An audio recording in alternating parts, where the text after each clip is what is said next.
Friends, welcome to my channel. तो आज हम बात करेंगे हरियाणा पब्लिक सर्विस कमीशन में टोटल 437 वैकेंसीज आउट हुई है लेक्चरर और फोरमैन इंस्ट्रक्टर की। इसके जो अप्लाई करने का मोड रहेगा वो ऑनलाइन है और इसकी जो लास्ट डेट है वो 6 जनवरी 2022 है। तो आज हम बात करेंगे हरियाणा पब्लिक सर्विस कमीशन में जो वैकेंसीज आउट हुई है उनके बारे में। जैसे आपको पता लग गया डिपार्टमेंट कौन सा होगा, HPSC का डिपार्टमेंट होगा हरियाणा का। तो यहाँ पे हम लिखे कि जो किस किस की पोस्ट है, यहाँ पे एडवर्टीजमेंट नंबर दिया हुआ है 11/2021 है। और जो वैकेंसी है लिखा है लेक्चरर ग्रुप बी की वैकेंसी है, वेरियस सब्जेक्ट यानी काफ़ी सब्जेक्ट्स में है। इसके अलावा जो है फोरमैन इंस्ट्रक्टर की है वैकेंसी है इन टेक्निकल एजुकेशन डिपार्टमेंट हरियाणा में है। तो जो इसका लिखा है कि कब आया, मतलब 10/1 को आज ही आया इसका नोटिफिकेशन है। इसके जो ऑनलाइन एप्लीकेशन जो है स्टार्ट होंगे, सबमिट का जो स्टार्टिंग डेट है वो 13 दिसंबर 2021 है और जो लास्ट डेट है वो यहाँ पे इन्होंने दी है 6 जनवरी 2022 है। यानी भी इसके स्टार्ट नहीं हुए, भी स्टार्ट होने वाले हैं। तो यहाँ पे इन्होंने इसकी ऑफिशियल वेबसाइट दे रखी है। अगर कुछ भी आपको चाहिए तो आप यहाँ पे जाकर चेक कर सकते हैं www.hpsc.gov.in पे। देन यहाँ पे इन्होंने इंपॉर्टेंट लिखा है कि कैंडिडेट को इंश्योर कर लेना है कि वो जो भी किसी पोस्ट के लिए अप्लाई कर रहे हैं कि वो इनका एलिजिबिलिटी क्राइटेरिया है या नहीं है, उसको फुलफिल करते नहीं है। वही इन्होंने यहाँ पे दिया हुआ है कि कमीशन है जो भी इसके एलिजिबिलिटी क्राइटेरिया को आपने चेक करने से पहले देख लेना है कि हाँ हमें नहीं है। देन यहाँ पे लिखे कि अप्लाई कहाँ पे करना है, ये जो ऑफिशियल वेबसाइट है यहाँ पे करना है। वहाँ पे पहले एक बार इन्होंने अप्लाई करने से पहले जो भी इसमें डिटेल इंस्ट्रक्शंस है वो आपने पढ़ लेनी है। और जो आपको ये अप्लाई करना है वो ऑनलाइन मोड से करना है, कोई अदर मोड या कोई मीन नहीं है जिससे आप अप्लाई कर सकते हैं। देन यहाँ पे इन्होंने लिखी हुई है लास्ट डेट क्या रहेगी, इन्होंने लिखा कि एप्लीकेशन को जो आपके एप्लीकेशन को सबमिट करने की लास्ट डेट है वो यहाँ पे दी हुई है कि जैसे इन्होंने ऊपर बताया था कि 6 जनवरी 2022 है, आप उस लास्ट डेट के 11:55 नाइट से पहले पहले आप कर सकते हैं। क्योंकि जो कैंडिडेट को जो भी उनके एडमिट कार्ड दिए जाएंगे रिटर्न टेस्ट पर पहले दिए जाएंगे और जो रिटर्न कार्ड उनके अवेलेबल होंगे यहाँ पे उन्होंने वेबसाइट दे रखी है, यहाँ से जाके आप डाउनलोड कर सकते हैं। कोई भी आपको बाय पोस्ट नहीं दिया जाएगा। देन यहाँ पे इन्होंने कुछ मतलब गाइडेंस दिए हुए हैं, कुछ नंबर दिए हुए हैं कि अगर आपको कोई भी गाइडेंस इन्फॉर्मेशन या क्लैरिफिकेशन चाहिए अपने एप्लीकेशन के रिगार्डिंग या कैंडिडेचर के रिगार्डिंग, तो कैंडिडेट कैन आप इस हेल्पलाइन नंबर जो यहाँ पे इन्होंने दिया हुआ है, एक ये 9619696696 एंड सेकंड है 8291989296 पे कॉल कर सकते हैं। इसके अलावा यहाँ पे इन्होंने हेल्प डेस्क ईमेल आईडी भी दे रखी है। इन लिखे कि आपको जो कॉल करनी है वर्किंग डे में 9 to 6 PM के बीच बीच में करनी है। देन यहाँ पे इन्होंने जो है वैकेंसीज दे रखी है, कौन कौन सी है, मतलब कौन कौन सी रहेगी, कौन पोस्ट वाइज दे रखी है, नेम ऑफ पोस्ट दे रखी है, कौन कौन सी लेक्चरर है वेरियस सब्जेक्ट में, और जो सेकंड दे रखी है फॉर्मल इंस्ट्रक्टर की है। यहाँ पे इन्होंने वही दिया हुआ है कि हाँ जैसे ये lecturer in agriculture engineering, lecturer in architecture, lecturer in automobile engineering में है, lecturer in chemical engineering, lecturer in civil engineering. तो यहाँ पे इन्होंने ये दे रखी है, यहाँ पे टोटल इतनी होंगी। और इसके अलावा जो है आप यहाँ पे देखेंगे लेक्चरर की है, तो यहाँ पे आप जाके चेक करेंगे कि टोटल जो है 437 वैकेंसी है। तो आपने यहाँ पे देख लेना है कि हाँ कितनी कौन कौन सी रहेंगी, कौन कौन सी नहीं रहेंगी। आप यहाँ पे चेक कर लीजिएगा कि कौन कौन सी कैटेगरी में कितनी कितनी वैकेंसी। जैसे यहाँ पे एक है लेक्चरर इन एग्रीकल्चर इंजीनियरिंग में, वो एक वैकेंसी SC ऑफ हरियाणा की है, हरियाणा वालों के लिए ही है। तो आपने देख लेना है कि हाँ किसमें कौन कौन सी वैकेंसी रहेगी। देन यहाँ पे इन्होंने वो दिया हुआ है कि हाँ GN जर्नल और UR क्या है, जर्नल को GN तो जर्नल हो गया, अनरिजर्व आ जाएगा यहाँ SC ऑफ हरियाणा यानी scheduled caste of Haryana. Then backward class A of Haryana, वो आपने देख लेना है, यहाँ पे एब्रीवेशन दे रखे हैं। देन यहाँ पे इन्होंने इनकी क्वालिफिकेशन दे रखी है क्या क्या रहेगी। जैसे इन्होंने लेक्चरर इन एग्रीकल्चर इंजीनियरिंग के लिए आप अप्लाई कर रहे हैं तो आपके पास जो है मास्टर एंड बैचलर डिग्री होनी चाहिए इंजीनियरिंग की या फिर टेक्नोलॉजी डिग्री इन एग्रीकल्चर में विद फर्स्ट क्लास, आपने फर्स्ट क्लास से पास होनी चाहिए आइदर इन बैचलर या फिर मास्टर डिग्री में फ्रॉम किसी भी रिकॉग्नाइज यूनिवर्सिटी में। इसके अलावा सेकंड इन्होंने लिखा है कि आपका हिंदी या संस्कृत सब्जेक्ट होना चाहिए मैट्रिक या उससे हायर स्टडी में, एक कंपलसरी है। देन अगर आप आर्किटेक्चर में लेक्चर के अप्लाई कर रहे हैं तो मास्टर एंड वही लिखा हुआ है कि इन्होंने बैचलर एंड मास्टर डिग्री होनी चाहिए इन आर्किटेक्चर में विद फर्स्ट क्लास इन, या तो उसमें बैचलर में होनी चाहिए मास्टर डिग्री में होनी चाहिए। सेकंड इन्होंने वही है कि हिंदी और आपकी संस्कृत में से एक सब्जेक्ट होना चाहिए। देन अगर आप ऑटोमोबाइल में कर रहे हैं तो bachelor and master of engineering होनी चाहिए आपकी। देन इंजीनियरिंग की मास्टर या इसकी होनी चाहिए या फिर टेक्नोलॉजी डिग्री होनी चाहिए इन ऑटोमोबाइल में विद फर्स्ट क्लास, ये दिया हुआ है आपने। जैसे जैसे इनकी रहेगी केमिकल में है तो इन्होंने यहाँ पे केमिकल में मांगा होगा, जैसे यहाँ पे सिविल में है तो यहाँ पे सिविल की होगी, आपने ऐसे चेक कर लेना है। यहाँ पे आ जाएगी जैसे यहाँ पे फूड टेक्नोलॉजी दे रखे है, bachelor and master of engineering होनी चाहिए या तो technology degree in food technology में या फूड साइंस में टेक्नोलॉजी में या फूड प्रोसेसिंग में टेक्नोलॉजी में होनी चाहिए with first class either in bachelor, इनमें होनी चाहिए। इसके अलावा जो इन सब में एक चीज़ जो कंपलसरी रहेगी, आपने जो 10th तक में जो है 10th ईयर से हायर स्टडी में हिंदी या संस्कृत आपका एक सब्जेक्ट होना ही चाहिए। देन ऐसे ही यहाँ पे आप जिसमें आप जिसके मतलब उसमें करना चाहते हैं, लेक्चर के लिए करना चाहते हैं, जैसे यहाँ पे लेक्चर अप्लाइड फिजिक्स में कर सकते हैं, first class master of science physics degree with NET and PhD in the subject of physics, यानी फिजिक्स में आपकी जो है वो प्रेफरेंस आपने दी होनी चाहिए फ्रॉम रिकॉग्नाइज्ड यूनिवर्सिटी या इंस्टीट्यूट से। इसके अलावा यहाँ पे लिखा हुआ है कि हिंदी संस्कृत आपका एज ए सब्जेक्ट होना चाहिए। आप यहाँ पे चेक कर लीजिएगा, उसमें इन्होंने जो भी इनका सब्जेक्ट होगा उसमें रेलिवेंट इनके फील्ड में इन्होंने अपनी जो है क्वालिफिकेशन मांगी होगी। देन यहाँ पे उन्होंने दे रखे फॉरमैन इंस्ट्रक्टर के लिए मांगा हुआ है क्या चाहिए होगा, जैसे जो सेकंड वैकेंसी उन्होंने दी हुई है फॉरमैन इंस्ट्रक्टर की है, इन लिखे कि बैचलर ऑफ इंजीनियरिंग होनी चाहिए या फिर टेक्नोलॉजी डिग्री होनी चाहिए इन मैकेनिकल में या ऑटोमोबाइल में या प्रोडक्शन में, और विद फर्स्ट क्लास आपने फर्स्ट क्लास से पास की होनी चाहिए, किसी भी रिकॉग्नाइज्ड यूनिवर्सिटी या इंस्टीट्यूट से होनी चाहिए। हिंदी संस्कृत आपका जो एक सब्जेक्ट होना चाहिए अप टू मैट्रिक या फिर हायर स्टडी में। तो ये जो है ये फॉरमैन की है। बाकी लेक्चरर की ली हुई है इन्होंने इन बिजनेस मैनेजमेंट में क्या रहेगी, फर्स्ट क्लास मास्टर डिग्री होनी चाहिए इन बिजनेस मैनेजमेंट में या बिजनेस एडमिनिस्ट्रेशन विद एनईटी या फिर PhD in subject of business management business administration from recognised university से। तो आप जैसे जैसे जिसके लेक्चरर के अप्लाई करेंगे तो उसकी जो इन्होंने स्पेसिफिकेशन होगी किस में आपको करना है वो इन्होंने यहाँ पे दी होगी, तो सभी की यहाँ पे अलग अलग है, आप चेक कर लीजिएगा। देन यहाँ पे इन्होंने दिया कि आपकी जो क्वालिफिकेशन काउंट की जाएगी वो जो भी आपका जो ऑनलाइन एप्लीकेशन फॉर्म बनना है उसकी लास्ट डेट तक काउंट की जाएगी, लेकिन कैंडिडेट को जो भी उनके एसेंशियल रिक्वायरमेंट है पोस्ट के लिए या फिर कोई भी ऐसी कंडीशन है वो एडवर्टीजमेंट की लास्ट डेट से पहले उन्हें देख लेनी है। कैंडिडेट को सेटिस्फाइड कर लेना कि वो अप्लाई करने से पहले जो भी उनकी एसेंशियल क्वालिफिकेशन है पोस्ट के लिए भाई उसको वो मीट कर रहा है या नहीं कर रहा है। देन उन्होंने लिखा है कि सर्टिफिकेट एंड इंस्पोर्ट अगर कोई भी क्लेम का है तो वो जो इन्होंने लिखा है कि इसकी क्लोजिंग डेट से पहले वो बनवा लेनी है, कोई भी अगर क्लोजिंग डेट के बाद होता है तो वो इन्होंने लिखा है कि वो एक्सेप्टेबल नहीं होगा कमीशन के द्वारा। जैसे लिखे कि अगर आपने बाई चांस की मार्क्स में इंप्रूवमेंट के लिए भरा हुआ है, देन लिखे कि अगर जो उसका रिजल्ट है वो आप जो भी इन्होंने डेट के बाद आता है तो वो भी मतलब एक्सेप्टेबल नहीं होगा, वही सारी इन्होंने चीज़ें दे रखी हैं। देन यहाँ पे इन्होंने दे रखे कि इसका पे स्केल क्या होगा। यहाँ पे लेक्चरार के लिए अप्लाई कर रहे हैं, जैसे वहाँ पे लेक्चरार की पोस्ट है उसका जो पे स्केल रहेगा वो 53,100 रुपया रहेगा, और जो फॉरमैन इंस्ट्रक्टर का है वो रहेगा 44,900 रुपया रहेगा। देन यहाँ पे लिखे कि जो भी इसके एज पर रूल्स होंगे वो इस एडवर्टीजमेंट के वहाँ पे जाके आप चेक कर सकते हैं। यहाँ पे इन्होंने दे रखे टेक्निकल एजुकेशन हरियाणा, यानी आप यहाँ पे जाके चेक कर सकते हैं। देन इसके लिए एलिजिबिलिटी कंडीशन दे रखी है नेशनैलिटी की में कौन कौन कर सकता है। एक तो लिखा हुआ है कि इंडिया का सिटीजन होना चाहिए या फिर नेपाल के भी कर सकते हैं या फिर भूटान के भी या तिब्बतियन रिफ्यूजी जो इंडिया में आए हैं 1 जनवरी 1962 से पहले और यहाँ पे परमानेंटली सेटलिंग के वे से रह रहे हैं। देन सेकंड इन्होंने यहाँ पे लिखे जो माइग्रेट हुए हैं Pakistan Burma Sri Lanka east African यहाँ से हैं। इसके अलावा इन्होंने यहाँ पे लिखा है कि जो भी कैटेगरी इन्होंने बताई है ए को छोड़ के, ए इंडिया वाले तो कर ही सकते, देन इन्होंने जो यहाँ पे बताई है कि B C and D and E इन्हें जो है एक रेलिवेंट सर्टिफिकेट जो भी इनका एलिजिबिलिटी सर्टिफिकेट होगा वो प्रोवाइड करवाना होगा by the government of India के द्वारा। ये नेसेसरी लिखे कि in case of certificate of eligibility is necessary, क्योंकि ये उनके एडमिशन में आगे उनके डॉक्यूमेंट में चाहिए होगा। देन यहाँ पे इन्होंने एज लिमिट बताई है कि क्या क्या एज लिमिट रहेगी, लेकिन कि जो एज है उनकी 21 साल से कम नहीं होनी चाहिए और 42 साल से ज़्यादा नहीं होनी चाहिए, और जो ये एज काउंट की जाएगी आपके एप्लीकेशन की लास्ट डेट तक काउंट की जाएगी। देन यहाँ पे इन्होंने रिलैक्सेशन दे रखी है क्या क्या रहेगी, जैसे उन्होंने बताया कि शेड्यूल कास्ट वालों को जो है 5 साल की है, बैकवर्ड क्लास वालों को 5 साल की, वाइफ्स ऑफ मिलिट्री पर्सनल जो डिसेबल्ड हो गए थे मिलिट्री सर्विस में उनके लिए 5 ईयर्स की है। देन विडो ऑफ या फिर लीगली डिवोर्स्ड वुमेन जो मतलब अलग रह रही हैं और उन्हें शादी नहीं की उनके लिए 5 साल की जो मतलब अलग रह रही है residing separately for more than 2 years from the date of, जैसे उन्होंने बताया था कि कैटेगरी उनके लिए 5 ईयर्स की है, जो अनमैरिड वुमेन है उनके लिए 5 ईयर्स की है, एक्स सर्विसमैन के लिए उन्होंने यहाँ पे दे रखी है, डिसेबल वाले के दे रखी है 5 ईयर्स की दे रखी है, बाकी उनकी एज पर कैटेगरी के अकॉर्डिंग रहेगी। देन यहाँ पे उन्होंने दे रखी है कि हाँ जो भी अगर रिलैक्सेशन चाहते हैं मैक्सिमम एज में कैंडिडेट तो वो जिस भी कैटेगरी से बिलोंग करते हैं उन्हें उसका जो है रेलिवेंट सर्टिफिकेट भी प्रोवाइड करना होगा, जो भी उनका अगर वो एससी से है तो एससी का होगा, बीसीए से है तो बीसीए का, बीसीबी का तो बीसीबी का।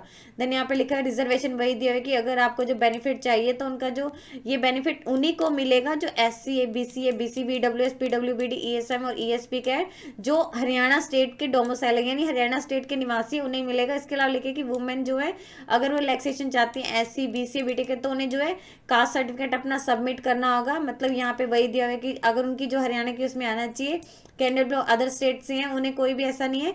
अदर स्टेट की अगर वो एससी कैटेगरी से हैं तो यहाँ पे लिखे कि उन्हें जनरल और अनरिजर्व कैटेगरी में ही कंसीडर किया जाएगा। देन अगर वो फ्रीडम फाइटर के उनके चिल्ड्रन है तो उन्हें भी एक सर्टिफिकेट जो भी उनके रहेंगे डॉक्यूमेंट वो उन्हें प्रोवाइड करने होंगे। जिस कैटेगरी के लिए आप भर रहे हैं, अगर आप एक्स सर्विसमैन के लिए भर रहे हैं तो उसका रहेगा, अगर आप फिजिकली हैंडीकैप के लिए भर रहे हैं तो उसका भी सर्टिफिकेट होगा। देन अगर आप लिखें कैंडिडेट जो एलिजिबल स्पोर्ट्स पर्सन है वो कैटेगरी चूज करते हैं तो उन्हें जो attach sports graduation certificate attach करना होगा, जो मतलब issued by the sports affairs department Haryana के द्वारा, जो भी उनके एडवर्टीजमेंट के इशू के रिगार्डिंग। और लिखे कि ओनली जो भी कैंडिडेट का ग्रेड ए का और ग्रेड बी का स्पोर्ट्स ग्रेजुएट सर्टिफिकेट है वही इसके लिए एलिजिबल है। इसके अलावा देखिए अगर आप ईडब्ल्यूएस कैटेगरी में बढ़ते हैं तो आपको एक इनकम एंड असेट सर्टिफिकेट जमा करवाना होगा और वो जो आपका करंट ईयर का होना चाहिए। देन वही रहेगा। देन एविडेंस ऑफ एज रहेगा, आपकी जो मतलब एज का प्रूफ होगा, या तो आपके मेट्रिकुलेशन का सर्टिफिकेट होगा वो आपको as a age of proof count किया जाएगा, या फिर उसके इक्विवेलेंट कोई भी आपकी एकेडमिक क्वालिफिकेशन होगी वही एक्सेप्टेबल होगी डॉक्यूमेंट होगा। लिखे कि ओनली एक्सेप्टेबल डॉक्यूमेंट वही होगा आपके एज के एविडेंस के लिए। देन यहाँ पे इन्होंने कैटेगरी एप्लीकेशन फीस बता रखी है क्या क्या रहेगी। देन लिखे कि एप्लीकेशन फी आपको जो पे करनी है या तो वो नेट बैंकिंग के थ्रू या फिर वो है डेबिट कार्ड के थ्रू करनी है, क्रेडिट कार्ड के थ्रू करनी है। क्लोजिंग डेट से इतने बजे से पहले पहले आपको कर देनी, 11:55 से पहले पहले। यहाँ पे इन्होंने कैटेगरी वाइज बताया हुआ है कि कौन कौन सी कैटेगरी के लिए क्या क्या फीस रहेगी। जैसे इन्होंने बताया कि जो जनरल कैटेगरी के मेल कैंडिडेट है including dependent son of ex serviceman Haryana के उनको इंक्लूड, एंड उसके अलावा जो मेल जो वही है कि जनरल के कैंडिडेट हैं उसके all reserve candidate of other state, जो अदर स्टेट के हैं उनके लिए जो फीस है वो 1000 है। इसके अलावा जो जनरल कैटेगरी की फीमेल कैंडिडेट है और जो ईएसएम मतलब एक्स सर्विस मैन की फीमेल डिपेंडेंट है उनके लिए उनकी जो फीस रहेगी यहाँ पे 250 है। देन यहाँ पे लिखा है कि जो मेल और फीमेल कैंडिडेट ऑफ एससी या बीसीए या बीसीबी या ईएसएम कैटेगरी ऑफ हरियाणा की उनकी 250 है, और जो इकोनॉमिक वीकर सेक्शन है उनकी भी 250 है। और जो पर्सन विद डिसेबिलिटीज यानी पीडब्ल्यूडी में आते हैं और जो इनका मतलब 40% डिसेबिलिटी है सिर्फ हरियाणा के, ये इन्होंने यहाँ पे स्पेशली मेंशन किया है कि ये जो कंसेशन वगैरह रहेगा वो सिर्फ हरियाणा वालों को रहेगा। अगर वो अदर स्टेट के हैं तो उन्हें अनरिजर्व कैटेगरी में ही चूज किया जाएगा, उनकी फीस 1000 ही है। अगर वो डिसेबल्ड मतलब पीडब्ल्यूडी में आते हैं, यहाँ पे इन्होंने जैसे लिखा है पर्सन विद डिसेबिलिटी कैटेगरी में, तो उन्हें कोई भी फीस पे नहीं करनी है। देन क्या कि अगर आपने जो कैंडिडेट ने एक बार फीस पे कर दी है तो उनके जो अगर नई रिफंड नहीं की जाएगी अगर वो उसमें अपीयर नहीं होते, उनका जो रिक्वायरमेंट टेस्ट होता है। देन लिखे कि अगर फीस को ना ही रिफंड कर सकते ना ही किसी अदर उसमें एग्जामिनेशन में इसे रिवर्स किया जा सकता है। यहाँ पे इन्होंने कुछ इंस्ट्रक्शंस दे रखी है कि क्या क्या आपको एप्लीकेशन सबमिट करें। लिखे कि जो भी इसके इंस्ट्रक्शंस है प्रोसीजर है उसको आपने केयरफुल रीड कर लेना ऑनलाइन एप्लीकेशन सबमिट करने से पहले, और जो भी आपने इंश्योर कर लेना है कि जो भी आप इसमें डिटेल्स भर रहे हैं इन्फॉर्मेशन भर रहे हैं वो करेक्ट है नहीं है, और जो भी आपने डॉक्यूमेंट मतलब उसमें अपलोड करने हैं अपने एप्लीकेशन को फाइनल सबमिट करने से पहले। देन लिखे कि आपको जो कैंडिडेट ने अपनी डिटेल्स भरनी है एप्लीकेशन ऑनलाइन फॉर्म भरने से पहले उनमें कोई ऐसा मिसमैच नहीं होना चाहिए ताकि जो उनके डॉक्यूमेंट में अलग हो और उसमें अलग हो।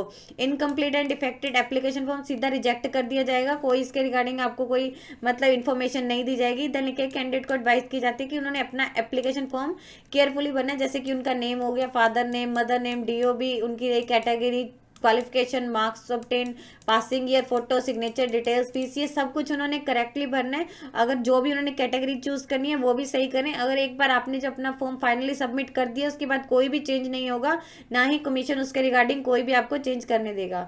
देन लिखे कि कैंडिडेट रिस्पॉन्सिबल होगा अगर उसके एप्लीकेशन फॉर्म में कोई मिस्टेक होती है या उसने जो भी उसमें फीस भरी है अगर उसमें कुछ भी है तो इशू आ रहा है तो इसके लिए मतलब कमीशन रिस्पॉन्सिबल नहीं होगा। अगर वो फिर भी अप्लाई करना चाहते हैं तो उन्हें एक लिखा है कि एक फ्रेश ऑनलाइन एप्लीकेशन अप्लाई करना पड़ेगा विद फ्रेश रिक्वेस्टिंग फीस के साथ साथ, मतलब आपकी वो फीस भी एडजस्ट नहीं होगी। अगर आपने कोई मिस्टेक्स वगैरह होगी हैं ऑनलाइन एप्लीकेशन फॉर्म को भरते हुए तो आपको फ्रेश ही अप्लाई करना और फीस भी उसमें फ्रेश ही भरनी है।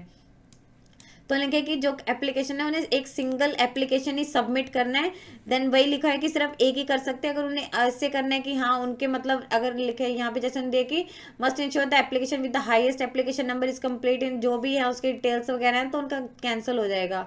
आफ्टर लिखे कि जो भी कैंडिडेट ने उसको सबमिट करने के बाद उसका प्रिंट आउट निकलवा लेना एप्लीकेशन फॉर्म का, क्योंकि जब भी आप अपने डॉक्यूमेंट लाएंगे तो उसके पास ये चाहिए होगी इसकी हार्ड कॉपी। वैन आप भी कमीशन बुलाएगा तो आपको इसकी हार्ड कॉपी चाहिए होगी। देन लिखा है कि एप्लीकेशन जो भी इसकी क्वालिफिकेशन क्राइटेरिया नहीं कर वो अगर मैच हो रहा है कि आपकी क्वालिफिकेशन तो कोई भी आपको जो एक्सेप्ट नहीं किया जाएगा। देन डॉक्यूमेंट लिखे हुए कि आपको एप्लीकेशन फॉर्म में कौन कौन से अपलोड करने हैं। फर्स्ट आपकी रहेगी फोटो रहेगी, सेकंड आपका सिग्नेचर आपने जो इसके स्कैन करके अपलोड करना करने हैं। थर्ड आपकी रहेगी एजुकेशनल क्वालिफिकेशन की डिग्री या मार्कशीट रहेगी। देन नेक्स्ट टाइप का रहेगा कैटेगरी सर्टिफिकेट, या तो एससी का या बीसीए का या बीसीबी का, जिस भी कैटेगरी के आप रिगार्डिंग भरेंगे कि हाँ हमें ये है, जैसे यहाँ पे SC, BCA, BCP, EWS, ESM, CESM, DFF category, तो आपको उसी के अकॉर्डिंग चूज करना है। अगर आप फिजिकली हैंडीकैप लिखे कि पीडब्ल्यूबीडी कैटेगरी में आते हैं, ये सिर्फ उनके, अगर उन्होंने वो किया हुआ है, सर्ट कैटेगरी भरी है, तो आपको इसमें मतलब ये वाला फॉर्म अटैच करना होगा। अगर आपने स्पोर्ट्स ग्रेजुएट सर्टिफिकेट, अगर आपने स्पोर्ट्स पर्सन के लिए, तो आपको इसका सर्टिफिकेट मतलब वहाँ पे स्कैन करके अपलोड करना होगा। और ये तो रहेगा ही रहेगा, अगर आप कैटेगरी भर रहे हैं तो उनके पास ये हरियाणा डोमिसाइल के वालों को ही है, तो इसका सर्टिफिकेट भी रहेगा। देन आप कहीं किसी गवर्नमेंट एम्प्लॉय में यहाँ पे लिखेंगे for Haryana government employee who have sign bond, जिन्होंने बॉन्ड साइन किया हुआ है हरियाणा एम्प्लॉयज ने, तो उन्हें एक एनओसी जमा करवाना होगा, अपलोड करना होगा फ्रॉम डिपार्टमेंट से। इसके अलावा देन लिखा है कि अगर आप कहीं पे भी मतलब वर्किंग है, उनका प्रूफ रहेगा।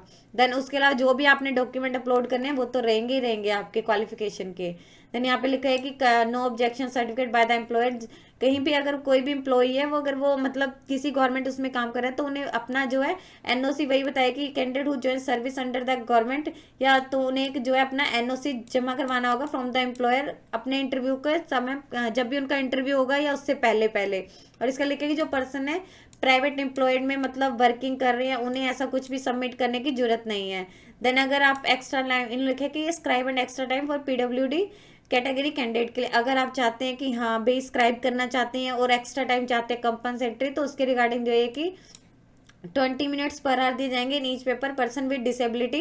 देन यहाँ पे इन्होंने बताया कि क्या क्या रखा होगा कि हाँ कैंडिडेट को जो भी अपना स्क्राइब अपने खुद के अराउंड पे उस पर करना है कि हाँ भाई मुझे करना है, तो वो उसके खुद के अपने अरेंजमेंट्स होंगे भी, क्या क्या रहेगा, स्टडी स्टूडेंट होना चाहिए, अप टू उसकी क्वालिफिकेशन है ये बताइए कि, और उसका फोटो वगैरह जो भी होगा फॉर्म वगैरह उन्हें प्रिंसिपल इंस्टीट्यूट से अटैच किया होना चाहिए, वो इन्होंने यहाँ पे बताया हुआ है। देन पेनल्टी दे रखी है कि क्या क्या मतलब यहाँ पे है penalty for the certain acts, अगर उन्होंने लिखे है कि कोई भी इसमें गिल्टी पाएगा तो क्या हो सकता है, उनका लीगल यहाँ पे दिया applying pressure on blackmailing threatening of, अगर ऐसा कुछ भी देन उन्हें लगता है तो यहाँ पे दिया है कि क्या क्या हो सकता है।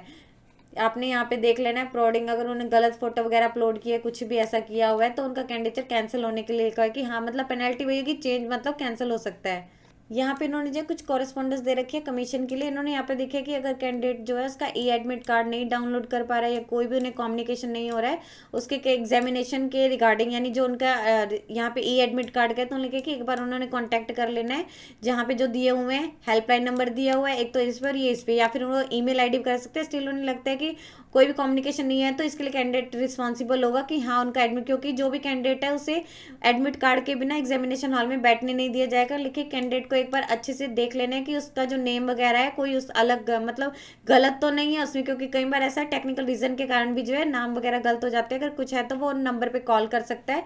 कैंडिडेट ने इंश्योर कर लेना है कि जो अपने उन्होंने मोबाइल नंबर और ईमेल्स भरे हैं ऑनलाइन एप्लीकेशन में वो वैलिड है या एक्टिव हैं। देन उन्होंने वही लिखा है कि आपने एक बार अच्छे से रीड कर लेना जो भी इसमें डिटेल्स है। देन लिखे कैंडिडेट ने अपना एप्लीकेशन नंबर अच्छे से नोट कर लेना फॉर फ्यूचर रेफरेंसेज के लिए, सेम वही रहेगा उनका। देन लिखे कि अगर कैंडिडेट ने कोई भी उनका फाइनल रिजल्ट है या तो उन्हें एचपीएससी की वेबसाइट पे मिलेगा या न्यूज़पेपर में, कोई उन्हें अलग से ऐसा बताया नहीं जाएगा कि हाँ हुआ है या नहीं हुआ है। देन लिखे कि क्या जो को भी इनका यहाँ पे दिया हुआ है to the secretary HPSC commission bays number 110 block B sector 4 Panchkula Haryana. Then यहाँ पे इन्होंने कुछ जनरल इंस्ट्रक्शंस दे रखी हैं कि आपको जो एग्जामिनेशन मतलब नहीं एक तो आप मोबाइल फोन वगैरह लेके जा सकते हैं। देन कैंडिडेट लिखे कि अपना जो भी उनकी बैंड आइटम है mobile pagers to the venue of written examination, ये आपने एक बार अच्छे से मतलब नहीं लेके जानी है। देन लिखा है कि कोई भी कॉस्टली आइटम या वैल्यूएबल आइटम नहीं लेके जानी है अपनी रिटर्न टेस्ट या एग्जामिनेशन होगा, क्योंकि उसके लिए जो आप ही रिस्पॉन्सिबल होंगे अगर कोई भी उसमें मतलब, क्योंकि वहाँ पे रखना जैसे मैंने कि कैंडिडेट कमीशन जो है वो कोई भी अगर आपको लॉस होता है आपके फ़ोन वगैरह का तो कमीशन रिस्पॉन्सिबल नहीं होगा। देन कैंडिडेट ने इंश्योर कर लेना है कि जो भी सिग्नेचर्स वगैरह है आपके एप्लीकेशन फॉर्म में है, जहाँ पे भी अटेंडेंस लिस्ट में किए है नहीं किए, ये सब कुछ लिखा है कि कैंडिडेट की रिस्पॉन्सिबिलिटी ही है। तो यहाँ पे इन्होंने इसी के रिगार्डिंग डिटेल्स वगैरह दी हुई है, आप यहाँ पे जाके चेक कर सकते हैं। देन आपका टोटल यही रहेगा। अब हम आपको बताएंगे आपको जो ऑनलाइन अप्लाई करना है वो कहाँ से करना है। जैसे कि इन्होंने इसकी ऑफिशियल वेबसाइट बताई थी, क्या है यहाँ पे तो अब यहाँ पे इन्होंने इसकी ऑफिशियल वेबसाइट बताई है, जैसे यहाँ पे ये हो रही है। तो आप यहाँ पे चेक करेंगे तो आप यहाँ पे एडवर्टीजमेंट में जाएंगे तो आपका ये वाला पेज ओपन हो जाएगा। तो ये जैसे कि है एडवर्टीजमेंट नंबर 11/2021। अगर आपने अप्लाई करेंगे तो आपका यहाँ पे हो जाएगा। देन अगर आपने इंस्ट्रक्शंस के रिगार्डिंग चाहिए, अभी जैसे ये वाला ओपन नहीं हुआ है क्लिक है टू ऑनलाइन अप्लाई, क्योंकि अभी इसके शुरू होंगे। अगर आपको इंस्ट्रक्शंस चाहिए तो आप यहाँ पे जाके इसकी जो नोटिफिकेशन की है वो जानकारी ले सकते हैं। यदि आपको इससे रिलेटेड और अधिक जानकारी चाहिए तो आप इसकी ऑफिशियल वेबसाइट पर जाकर चेक कर सकते हैं, जिसका लिंक मैं आपको डिस्क्रिप्शन बॉक्स में डाल दूंगी। यदि आपकी इस वीडियो से रिलेटेड कोई भी क्वेरी है तो आप हमें कमेंट सेक्शन में लिख के बता सकते हैं। वीडियो अच्छी लगी हो तो प्लीज़ लाइक एंड शेयर। इस तरह के इन्फॉर्मेटिव वीडियोज़ को देखने के लिए आप हमारे यूट्यूब चैनल को सब्सक्राइब कीजिए।